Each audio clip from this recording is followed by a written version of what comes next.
my truth is that integrity is everything. That you have to be able to sleep at night, and the decisions you make in the day will determine. Outside of having a 3-year-old son who doesn't let me sleep at night, if you take that into the equation, the decisions I make every day determine how well I can sleep at night.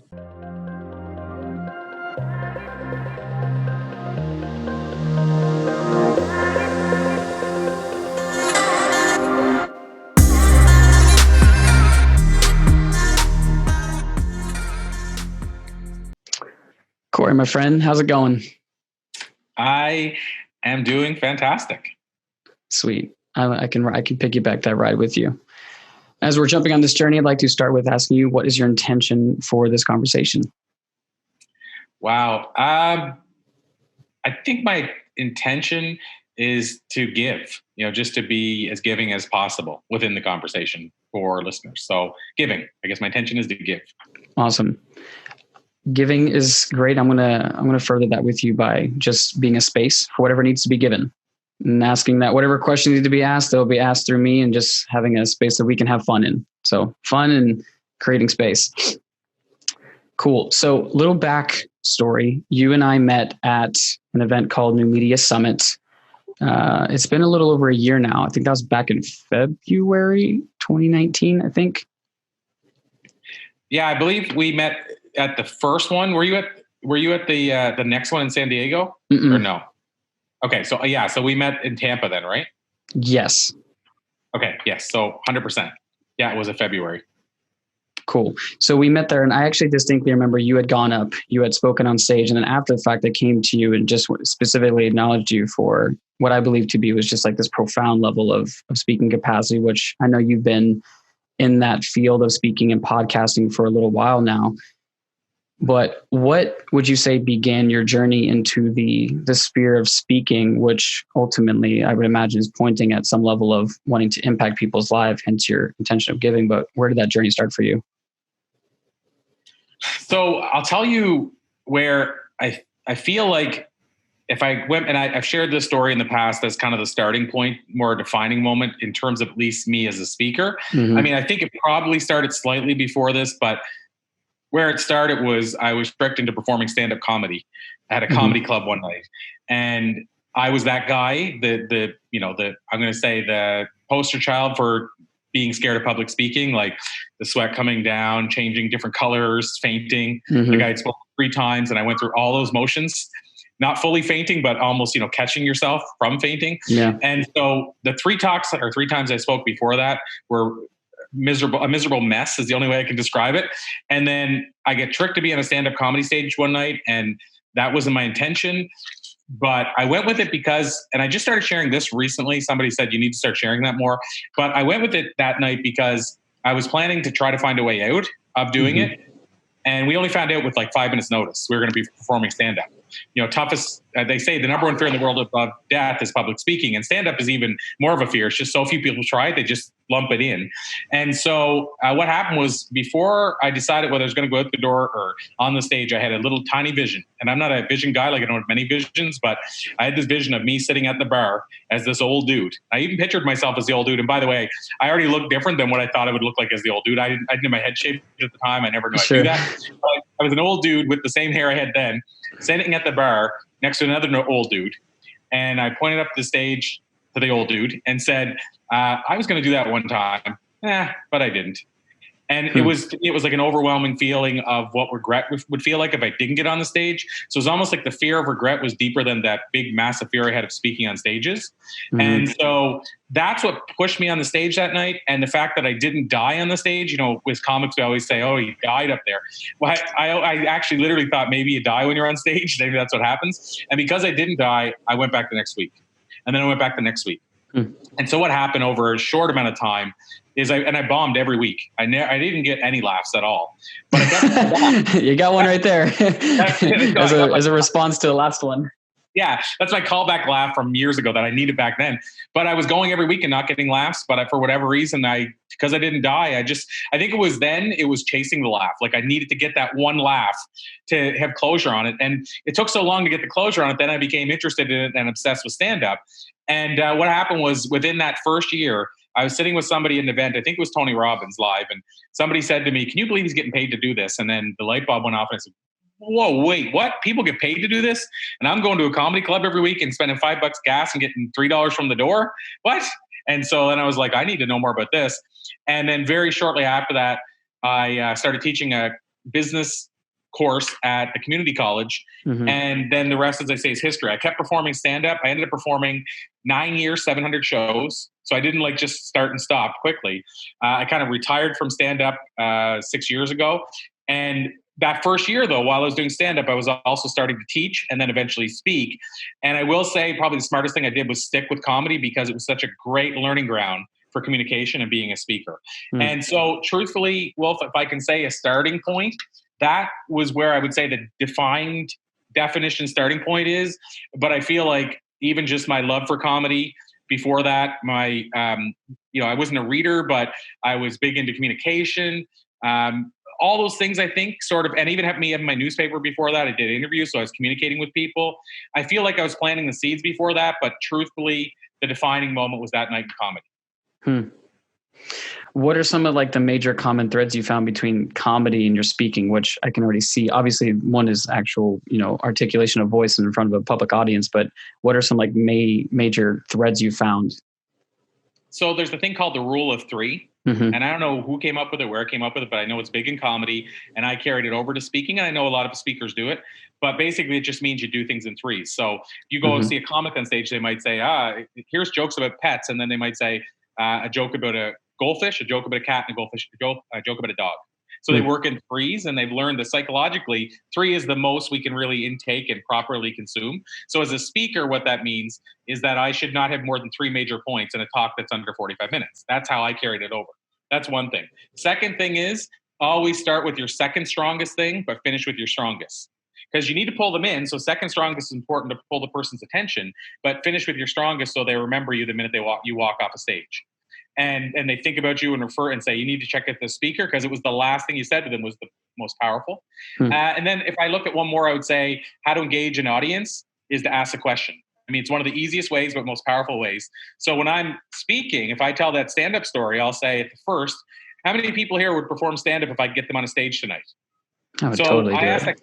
Yeah, well, there you go. And so I asked that question, audience of 5,000 people, I've seen 2 hands go up. An audience of 50 people, I've seen 5 hands go up. And so I work with that even. So I'll ask the question. And then if you're on your phone, you go, crap, he asked a question. I got to answer it. And so I've now pulled you in and engaged you. But I also go deeper that if 5 people put their hand up at a 50, I know those numbers are really unique. 10% is very rare that will get up on stage. So then I even go further. I'll say, okay, now I forgot to say you can't have any alcohol. Now how many? And so I'll even work with those 5 that are left because I don't believe for a minute it'll be all 5 of those. I think it'll be 2 out of 5 that'll actually get up on the stage. But that gives me more to work with as a speaker. But it all started from the question. The same with as a comic, you'll see comics say, hey, you guys here on a first date? It's engagement is questioning. So top of mind, just like immediate thoughts. Those are 3 things I think that carry over perfectly from stand up to speaking. Would you say that speaking is one of your, this is almost like just really low hanging fruit, but like speaking is like your tool or like this like gift that you're wanting to use, whether it was in comedy, whether it was in your own podcast that you have or live speaking you've done, that's like the main tool that you use to drive your mission to the world?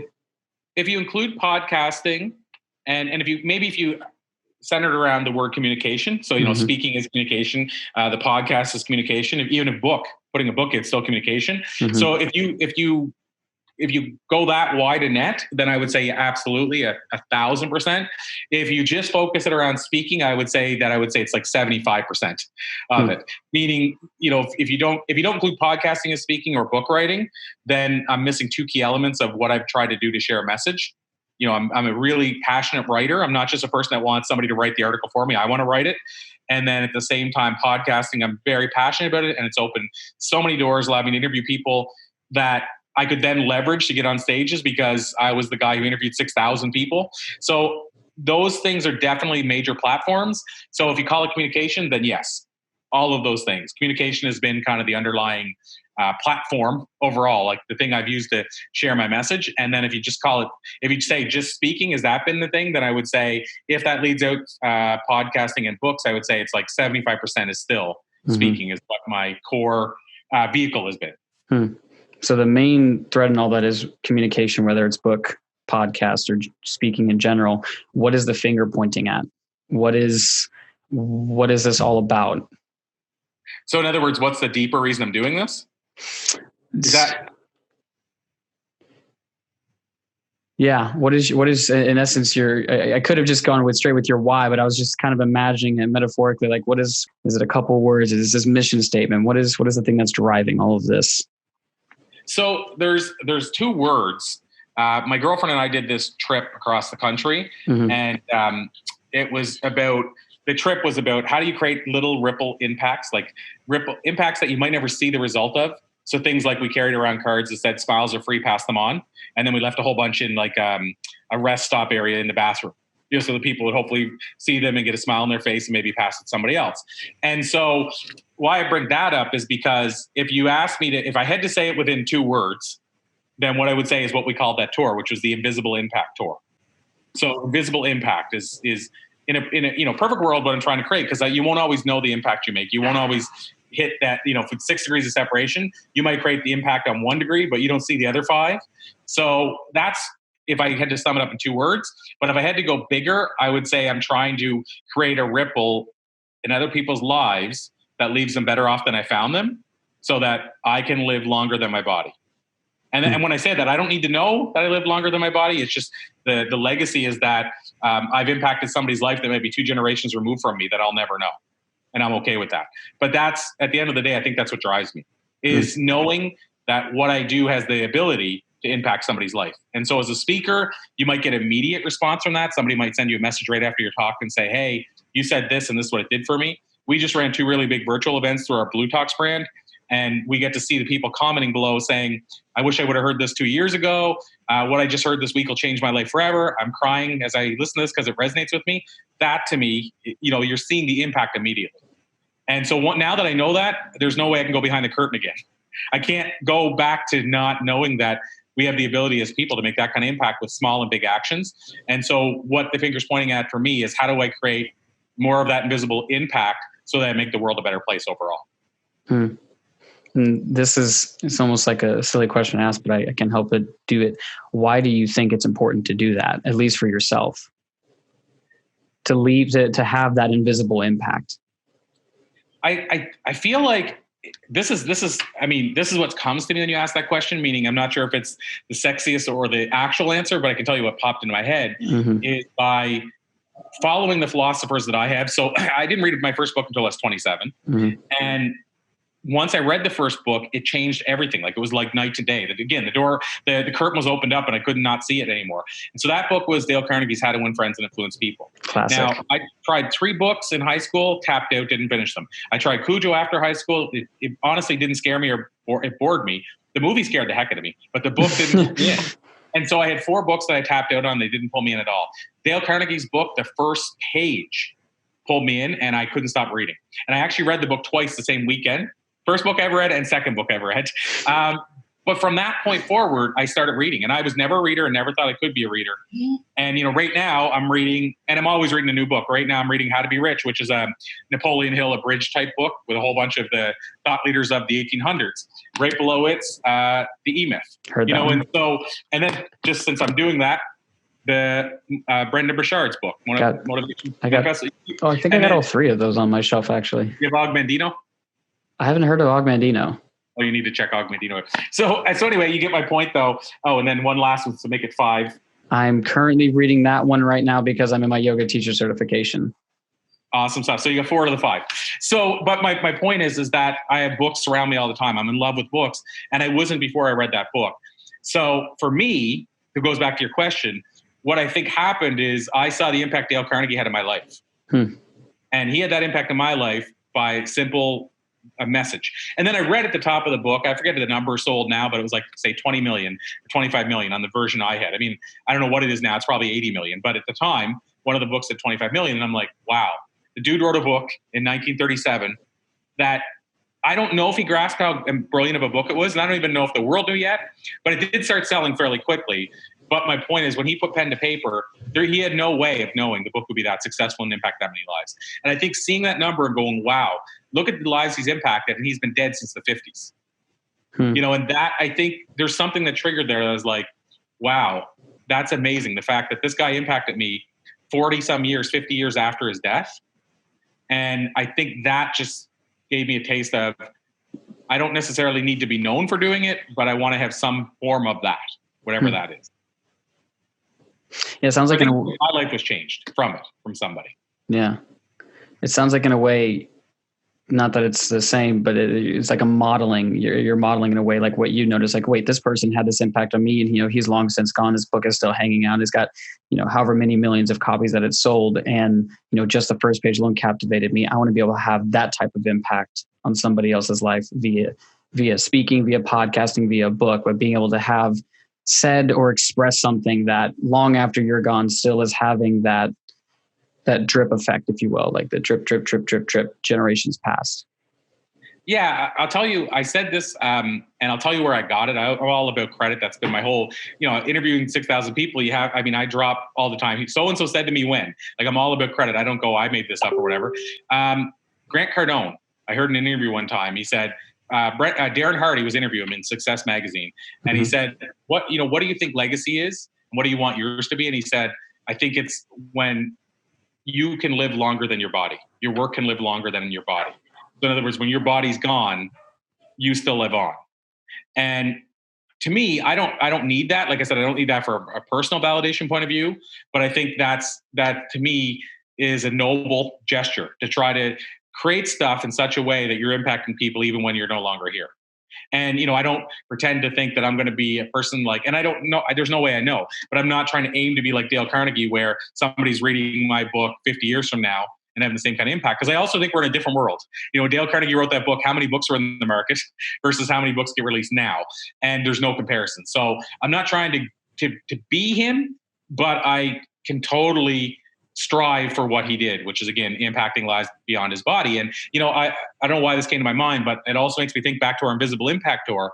One of the big moments that stood out to us that I shared for a while during my talks that impacted others was going to Jimi Hendrix's gravesite and in Seattle. And Jimi Hendrix, at that time, I think he was gone 43 years. And we went to his gravesite, and we spent like an hour and a bit there. We had our dog with us as well. And we were sort of just hanging around. And I'm glad we did hang around that long, because a guy pulled up in a little red car at some point while we were there, jumped out of the car, cleaned all the litter around Hendrix's gravesite, jumped back in his little red car and drove away.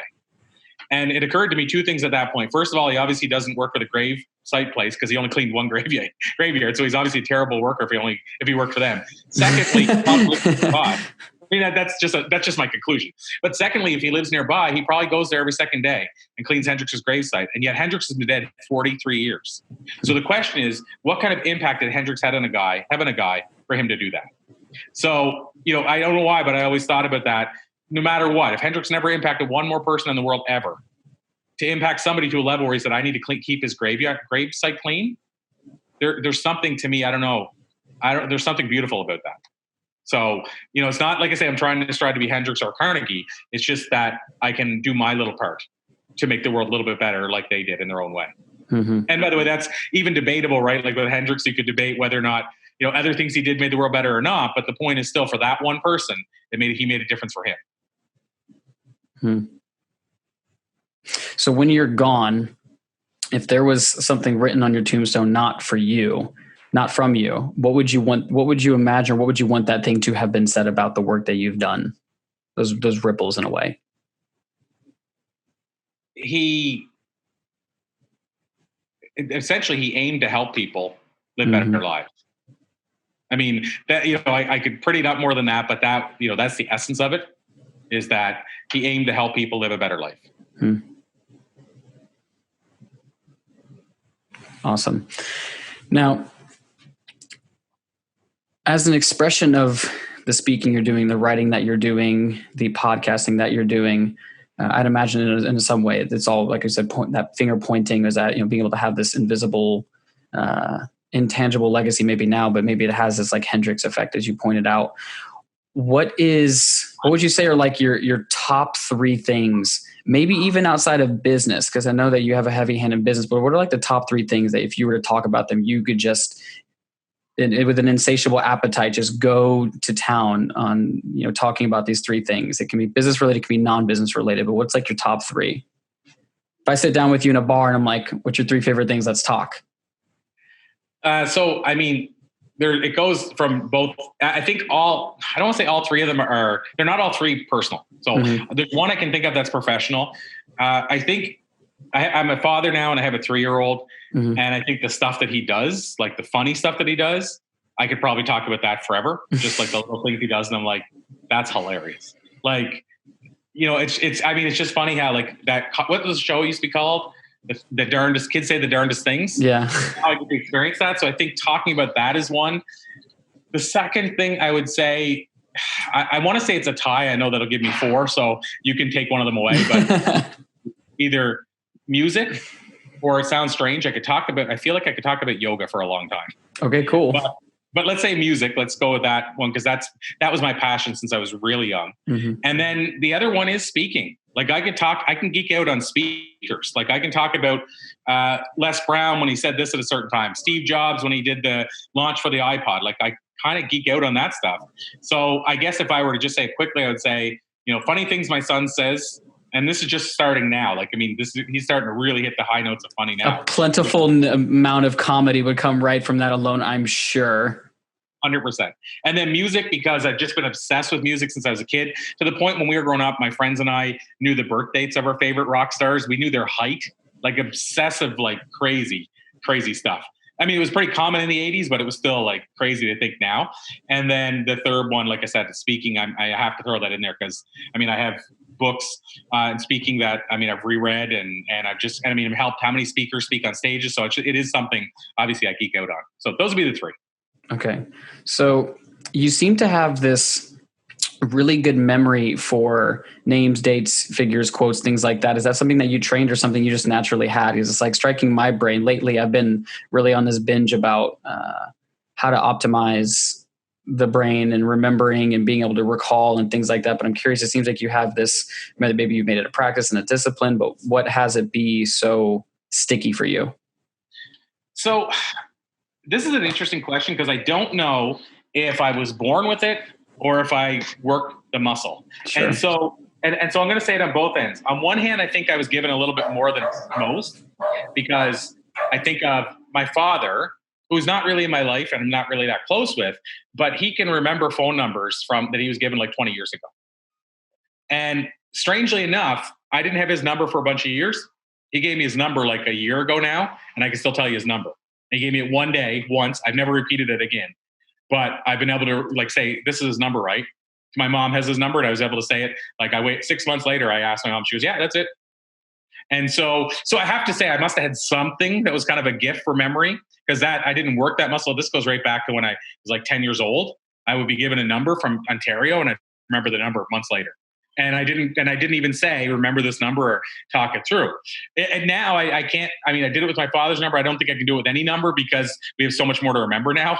Even going back, I'm 45 and going back to that timeline, even that many years ago, 30 years ago, there was way less. I mean, we only had like, I don't know, 20 channels on the TV or 30 or 40, but not like 5,000. So there's so much more to remember now. Obviously, as you get older, your memory struggles a bit.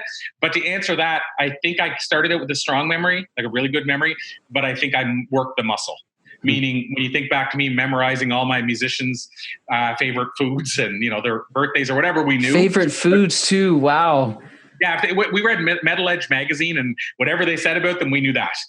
But they had in Metal Edge, they had their birthdays, they had their heights, everything. And so we knew all that stuff we didn't know it about like every band we listened to, but we knew it about like our 3 favorite bands. Mm-hmm. And so we could tell people like, oh, he's 5'8", unless he's wearing heels. Cause in the 80s they wore heels. So it'd be like 5'8" or he's 6'2". But anyway, we knew that stuff. And I remember that. So maybe I always have been working that muscle, like even from then, like that was 16, let's say. Mm-hmm. But I mean, then when I started interviewing people, it's been such a tool. Like I talk to people that run podcasts and I'm like, dude, I can't remember like an interview I did a week ago. And I'm ciphering off stuff I did in an interview from 2012, just like it was just now. And not only can I remember one thing they said, in a lot of cases, I can remember the whole interview. Like and you don't even like rehearse any of it. You just like, okay, it's like you stored it in your own internal cloud drive in your own brain. You're just like, oh yeah, that one time 5 years ago. I guess so. I remember names, things they said, what the message was. Like almost any interview I've done, if somebody says, what was the key takeaway? I can usually like immediately go, this was the big takeaway for me.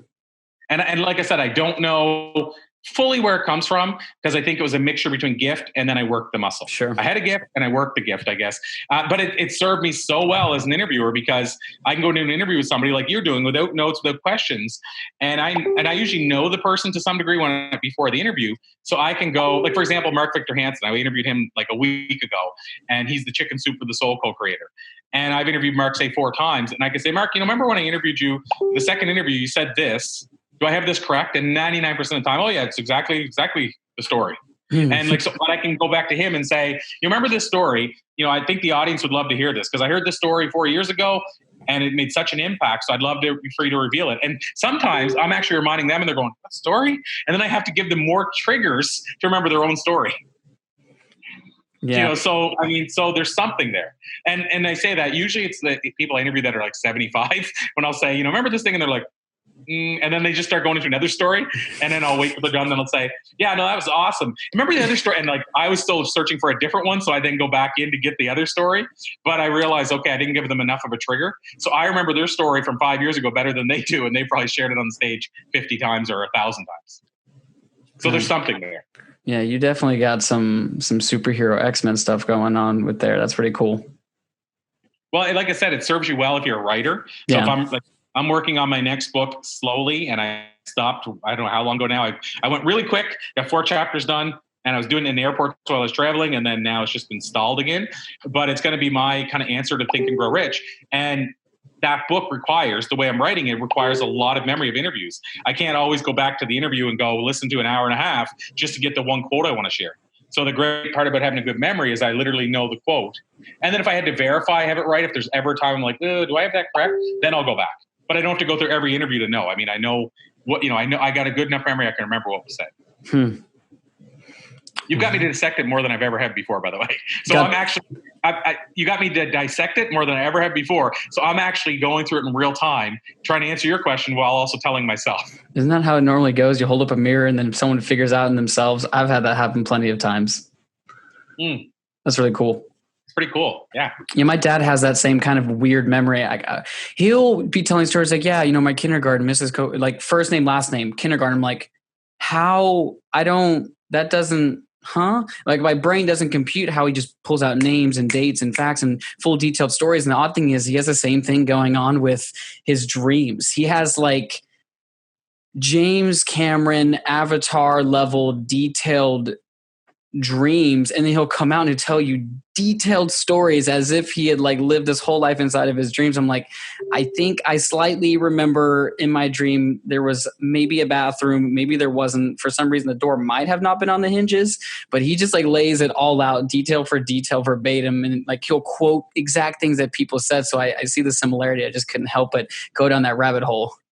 Well, and I'll add in, it's interesting when you say that, because what I don't have is the ability to remember my dreams that well, first of all. So I don't remember like in detail. I just, every now and then I'll wake up and I'll remember a dream fully. For the most part, I don't remember. And then secondly, you made me think of another thing, is I don't remember a lot of those teachers' names. And here's what I figured out for me.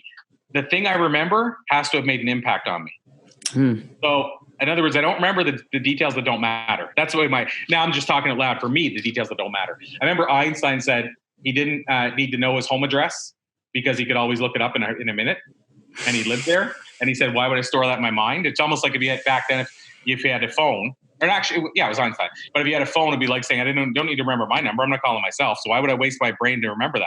Whereas 99% of the people knew their phone number before we had all the touch buttons. And so for me, just as you said that, like, I think the teachers that I can tell you their first and last name and what they taught me, the impact they had, they were the teachers that had an impact on me. All the rest, I can't remember a thing about them. So I think it's not for me. I don't remember it unless it's significant to me.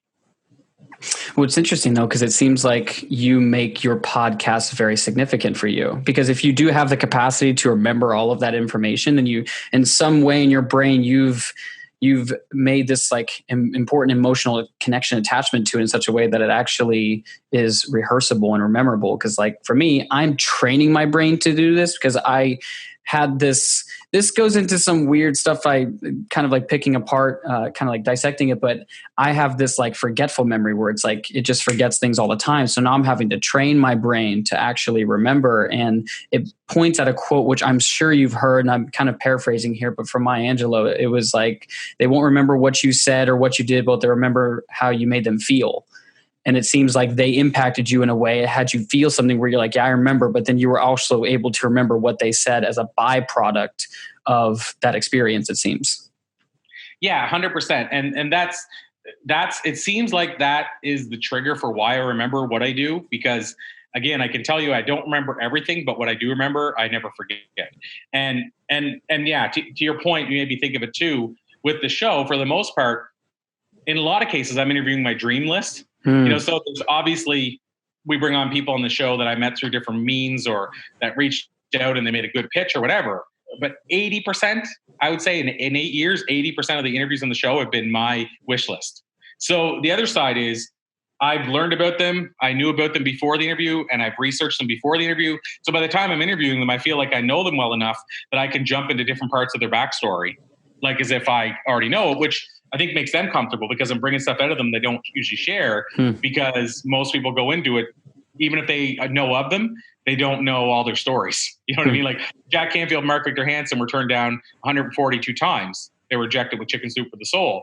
Well, a lot of people may or may not know that part, but if they don't know that part, then how can they dive deeper? Their interview, by the finish of the interview, they might find out that. Whereas I'm already starting there because I've known that about them since like 1993. So I'm already starting deeper, but I can start the interview saying, the book was rejected 142 times, blah, blah, blah. And so I want to find out about that publisher that actually took them. Most people just want to know about the rejections. They're blown away they were rejected. I want to know more about that publisher, why he chose them, what life looks like now for that publisher.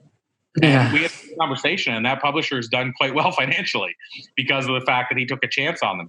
And what I didn't know early on, and I found this out through interviews, is that they sort of hybrid published it. They had to buy some of their own copies and that. Like it wasn't really like a traditional publisher, but they didn't have hybrids back then. So it was close to a traditional publisher.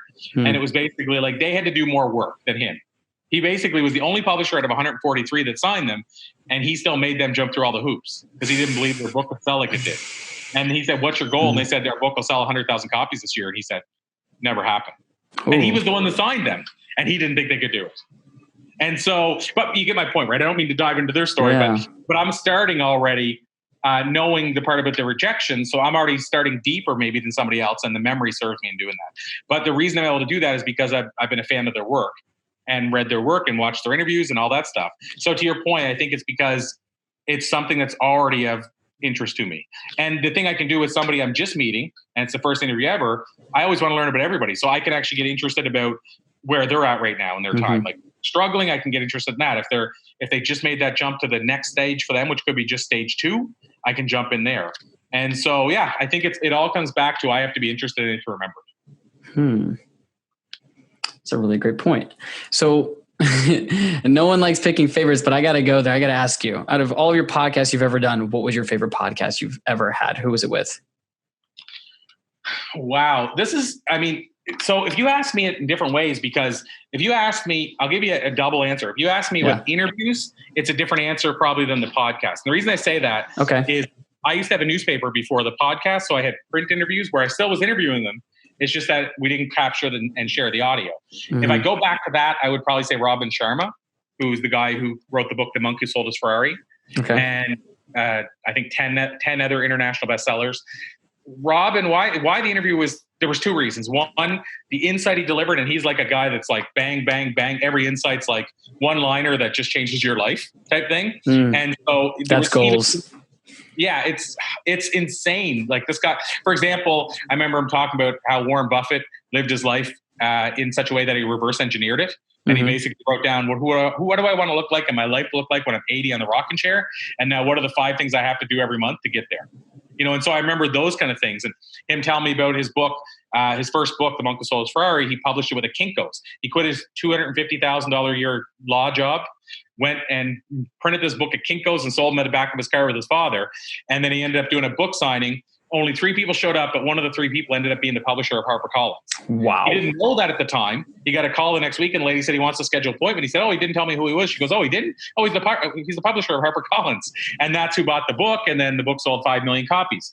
So, but here's why. So there was 2 things. One is the interview is so significant in terms of all the knowledge he dropped. But the other side, which is what makes it unique on the other side, is I had a massive toothache, and the only way I could keep it at bay was to drink cold water. So I had to drink like 3 of these in a 45-minute interview, and all I could think of in the last 50 minutes is, I need to go to the bathroom. I need to go to the bathroom. So the whole interview was just like memorable for various reasons. And the knowledge was insane. And thankfully I was recording, because after I went to the bathroom, then I listened to his whole interview again. But yeah, so that's one that stands out if I talk pre-podcast. Mm-hmm. If I go with the podcast, I would say, I hate to, you know what? I'm gonna say it's between Jack Canfield and Lisa Nichols. Okay. And Lisa Nichols, again, same thing as the Robin Sharma thing, just the insight so profound, and she goes so deep, and she bears so much of her soul that it's just absolutely insane how much she delivers in a podcast interview. Second, why I would say Jack is a specific question. I asked Jack a question I don't know if he's ever been asked, and I get to ask Mark this question a few weeks ago. Mark, Victor Hansen, Jack's writing partner with Chicken Soup. And basically I said, if you were launching Chicken Soup today, given the world we live in today versus the world where because what they did in the past, Mark shared the name, I never heard it before on the show 2 weeks ago in our virtual event, bypass marketing. So what they did was they bypassed the bookstores and found ways to market directly to the consumer. And so that's harder to do now with the digital world. I mean, you can still obviously do it, but what I wanted to know is, how would you release a digital book today? How would you release Chicken Soup if you were in the world we're in today, if you had to also include Kindle and all the other stuff? Because they released it in 93 when none of this existed. Mm-hmm. And they did all these creative things that nobody had ever thought of. But my question is, what would you do today now? Given that the world's different, given whatever. And he came up with like a 10-minute business plan that I'm like, this needs to be taught in like writing universities, like in on the spot without any, and I'm like, this guy doesn't even have to know this, because he already has the books. I mean, they've sold 600 million copies. He doesn't need to know how he would do it now, but yet he's still somewhere. Either he came up with it on the fly, or he's already thought about what would I do differently. Either way, I was just like, I almost fell over. Like, he didn't even pause to think about it. It was just boom. He jumped right into a marketing plan. And like, it was stuff, I'm going by memory now. This is 5-6 years ago, but things like he said, and this is stuff people do now, but in the bottom, he said he'd have it like CNN, where it'd be a rolling credits and it'd be quotes from the book, and then buy the book here and click on the quote. And then he'd invite all his influencer friends and sit in a studio and be interviewed just like, and so he's going through all this stuff. I'm like, and he hasn't done that yet. So I'm like, you thought of all this stuff you don't even have to do. So that excites me. Just the idea that a guy could deliver that much in 10 minutes from a question he's never been asked before. So those, I know you asked for 1, I gave you 3. No, those are all really great. Those are all great stories, which I know I've only got to hear like the surface level of, but that's actually really cool. Yeah, they were experiences, that's for sure. Okay, cool. So, and I'm going to let you take this wherever you want. I'm not actually, there's not a right or wrong answer, but just answer this how it comes to you. What is your truth?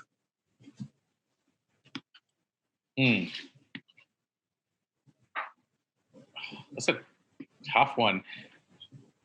My truth, and again, I'll say what comes to me right now. Yeah. My truth is that integrity is everything. That you have to be able to sleep at night, and the decisions you make in the day will determine. Outside of having a 3-year-old son who doesn't let me sleep at night, if you take that into the equation, the decisions I make every day determine how well I can sleep at night. And so I circle back and say, my truth is that integrity is everything. And how do you define integrity? I circle back and say, if you can sleep at night, then you know you can. So to me, it means how you deal with people, work with people. There's no hidden truths behind that. There's no agendas. It's like, if I tell you that I'm going to do this, then it's true. If I tell you that, this is the price, Like when I say, and this goes, I mean, this factors in the sales, but if we have our program and we're launching it and it's 50% lower than it was before, then I'll say that. If it's not 50% lower right now, I wouldn't say it was. So if you hear me say like, pricing before, then it's true. I've never done the pricing before. And I think back to a guy named, well, you probably know John Lee Dumas, Entrepreneurs on Fire. Mm-hmm. And he launched this thing called Podcasters Paradise, which is a community for podcasters. And when he launched it, he said, it'll never be this price again, ever. And people, I remember at the time, were like, yeah, right, John, sure, whatever. Everybody says that. And that price was never the same again. And in fact, I might have this wrong, but I think whenever I signed up, it was like $300 and some, and I'm grandfathered for life. And the last number somebody told me, whether it's true or not, I don't know if it's this high. Somebody told me it's like over 2,000 a year now. And I paid 300 and some. And it went like this. Every time he said, this was lowest it'll ever be again. And to me, that's integrity. When he says you close the doors to the program, he doesn't then open it up again a day later and say, oh, we decided to reopen it for 3 more days because the internet went down all over the world. To me, integrity is being able to sleep knowing when nobody else can see what you said and nobody else knows if it's true, you still do. I love that. Now, how do you take that? Because I can see you're pretty much being able to sleep well at night is directly correlated with your ability to say, did I do the things that I committed to doing? And was I integrous with my word as well? With what I said I was going to do, did I do those things? How do you bring that in to the work that you're doing? Or actually, maybe start with this. What is the main work, the main medicine that you are serving the world? And how do you implement that into the main work you're doing right now? So it's a little different now than it has been with the same underlying purpose. But now in a lot of ways, I'm serving other influencers, speakers, authors, helping them get their message out. Yep. And what I see with that is then it becomes a one-to-many. So if I have 350 people in my program and 50 of those people are go-getters and going to make a magic happen, then I can reach indirectly, very indirectly, those 50 people can reach rather than just me. Mm-hmm. And so what I'm doing now is helping more of those people get their message to the world. And so to me, that's what I'm doing now. And again, it's still, it all ties back into the invisible impact. It really still all ties back into it. But it takes, at some point, you got to realize, like Michael Gerber in the E-Myth talks about how you should franchise your business even if you never want to have a franchise, because then you can work on your business instead of in it. So you can actually serve more people. If you're a stand-up comic, you can serve more people if you hire 10 other stand-up comics and have them all performing around town rather than just you. So I see it the same on the speaking side. And so that ties into me helping people get their message out. But the integrity piece is that if I have a new program I'm offering that I think they'd be a good fit for, again, I don't come in and say, this is the low. If it's the first time we ever offered it, I say it's the lowest price we ever offered, then it's true, right? Yeah. I think you have to be able to say to yourself, this is true. Yeah. And I don't mean you manipulate it to be true, but there's ways you can say, this is true, but I don't think you should say it if it's not true. So I can give you an example is we have a event we just did, the virtual event I mentioned. And so on that event, we had Les Brown speaking. And so somebody that spoke at that event could say, I shared the bill with Les Brown. That's 100% true, right? The bill is the poster promoted. Here's who's on the card or the lineup or what have you. So they technically shared the bill with Les Brown. But some people hearing that will think they meant they shared it at a live event. So to me, they're still living with integrity because they didn't tell you it was at a live event. They're just saying I was on the bill with Les Brown. That's true. But if they said, I shared the bill with Les Brown, and Les Brown basically, somebody who's running the event shared the bill with them last week, and then they shared the bill with you, and you're somehow saying you shared the bill with Les even though you weren't on the card at all, that there's no integrity with. Or a great example is if you say, I help people create 7 figures in their life after I did it for myself, but you've never created 7 figures. There's a lot of that. Yeah, there's a lot of that. And there's a lot of people saying, I just saw this today. I won't say any names. I won't do anything to identify the person, but I actually screenshot it, show my girlfriend, because sometimes I get like, I can't believe people do this. But the person said, I'm a next level success, whatever coach. But the implication, the way it's titled is I help you go to levels most people can't get to. But in the same thing, it was a story, like a story on their Facebook page. Yeah. They said, this is the first time this year I've reached 5 figures thanks to so-and-so. Second time in my business, my life of my business. Well, 5 figures is 10,000 a month. So what that tells you is they're not making 6 figures a year. And if they only did it once this year and they've only done it twice ever, they're probably closer to say 4,000 or 5,000 a month. So I don't have to be a mathematician to know that means they're maybe making 45,000 a year, but yet they're calling themselves next level success. What was the other word? The other word was the biggest word. I can't remember what it was, but success influencer or something like that. But the implication again was that I'm helping people get the levels they never got to before. Oh yeah. And by the way, financially, I'm helping people do that. But oh yeah, I've never broken 50,000 a year. Now I'm making some assumptions in there, but the one thing I'm not assuming is they're not at 6 figures if they've only done 10,000 once in a month, once in a year. So again, that's whose definition of what's successful. It's not to say 6 figures is the only thing that's successful, but I think if you're telling me you can help me create success in my business, then you probably should have tasted it in a certain way yourself. So this is a long way to say that's kind of my rant, my soapbox rant, but the backstory to it is I believe in integrity. So I think, but at the same time, I think you can still position yourself and still have your integrity. So that person instead could say, I'm a business coach. They don't have to say next level, up level you, success oriented influencer that's created million people, people with millions of dollars. They could just say I'm a business coach. And then I can't argue that. And at the same time, I don't need to know perhaps you're only making 50,000 a year. If you can somehow will me into making 300,000, but you've only made 50, then you're an amazing coach. Mm-hmm. But my point is that I don't think you should be pitching that I'm a next level coach if you're not at the next level. And so does that make sense? So in other words, I'm big on integrity. Totally. But I also understand from a branding and positioning perspective, you can position yourself in a way that somebody might think, oh, look at that. That's amazing. But yet they don't know all the details of the amazing.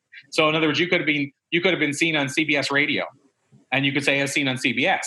Well, in their head, they could think you're on CBS morning news television, but you didn't say that. You just said CBS. So to me, you still can keep your integrity. But if you say, again, I was on NBC and you weren't, there's no integrity in that. So that was you got me on a soapbox rant, but does that make sense? It totally makes sense. So what is your integrous way of wording the value that you're providing in 2 sentences? I'm really like how do you articulate that value? Because I know that you've probably been through this a couple of times. So it depends on, because there's the other thing, I'm juggling multiple things. They're all filtered back into the same one. But if you ask me, for example, my branded talk program, so this is around helping you get a TEDx talk or a Blue Talk Now or a Goldcast or what have you. That one, if you said 2 sentences, I would basically say, I aim to help you secure your TEDx talk so business comes to you easier than ever before.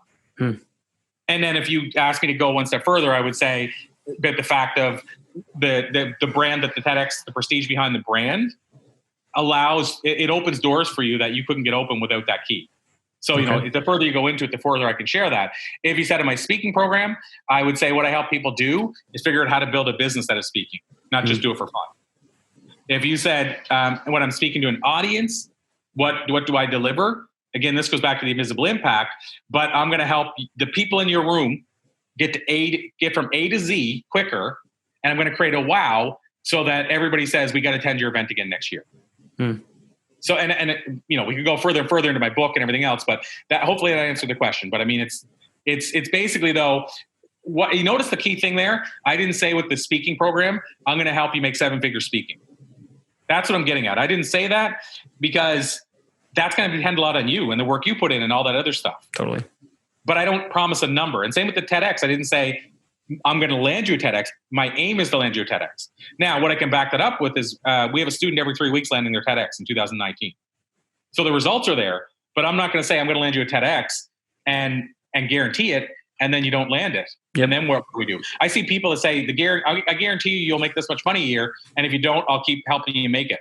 Well, how's that a guarantee? If you don't help me make it, what's to say you can ever help me make it? So my point is that whenever I offer to you, I talk about realistic goals. Mm-hmm.